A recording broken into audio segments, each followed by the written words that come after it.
going on, Jerome's? So we've been waiting for this moment all our life where I don't even know what I'm going to do because it's going to happen within the next couple of years that the Vikings win the Super Bowl.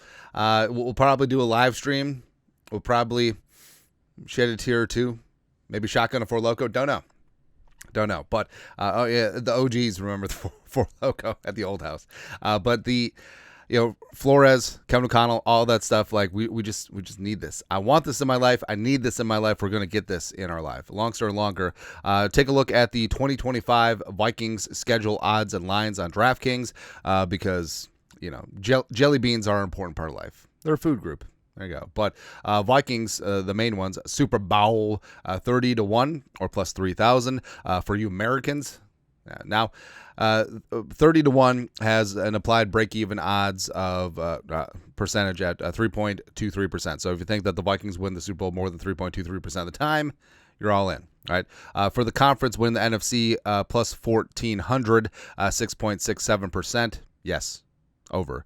Winning the division. So this one's juicy. So the Vikings actually have the worst division odds most places. And plus 400 is 4-1. So you bet 100 jelly beans to win 400 jelly beans. As also a break-even percentage of 20%.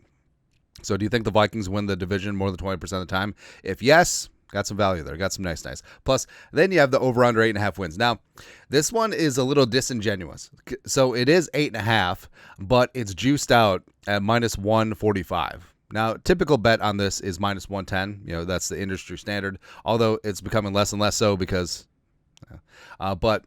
basically, you have a break-even spot at 40.82% of the time. So you're betting 145 jelly beans to win 100 jelly beans.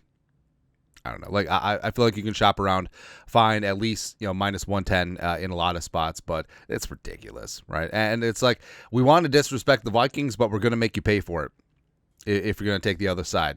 It's just so stupid. Just make it at 8.5 or 9.5. But I guess we'll see.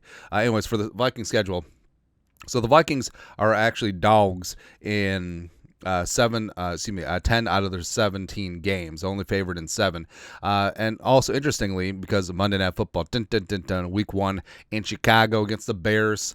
But Caleb Williams didn't want to be a Bear. He wanted to be a Viking. Maybe he'll help us out. Maybe he'll throw a couple touchdowns to the Vikings. It'll be kind of nice. But the Vikings are actually 1.5-point dogs on the road against the Bears. Now, the old rule of thumb was always a home field is worth 3 points. So neutral site, Vikings 1.5 point better than the Bears, but sort of throw that out the window, especially early in the season. Teams don't really know what they're going to be as of yet. Whatever. Next 4 games, the Vikings are favored, interestingly. So 2 games at home, minus 4.5 against the Falcons.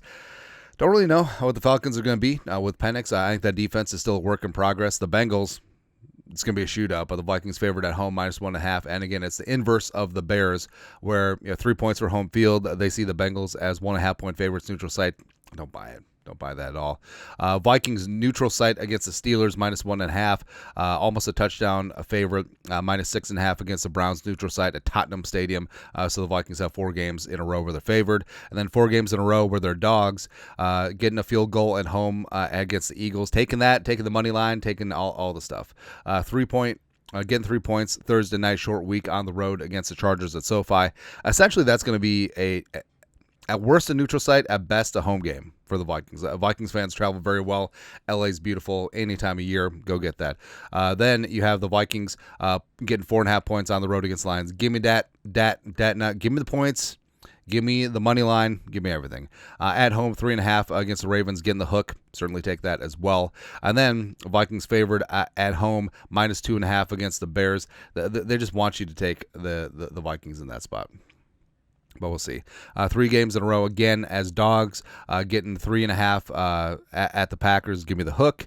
1.5 at Seattle. Give me that, as well as Vikings at home, dogs against the Commies. Now, of course, these early lines are kind of superfluous because you don't know what the teams are going to be. You don't know what the injuries are. You don't know what's going to happen throughout the season.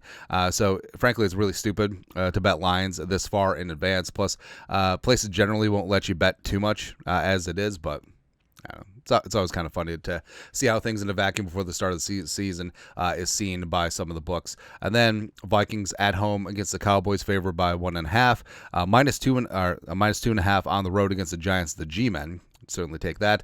And then finishing up as dogs at home against the Lions, Christmas afternoon. Of course, the Vikings at home, dogs against the Packers. Whatever. But it's okay. What's really great is that since the national media disrespects the Vikings, the general betting public, the public money, they also disrespect the Vikings, and that shifts the lines where the Vikings are able to get some very decent points. So you're able to get better odds than what was actually the true odds. Same thing with Super Bowl, conference division, whatever, as well as betting lines. It feels like the Vikings are always like a point and a half disrespected more than they should be, and that's fine. That's certainly good for your jelly bean bankroll and whatnot. Just go from there. But your thoughts are thoughts. Take a look at the Vikings 2025 odds. Let us know. Comment section. You guys are the best to do. Skol, production value.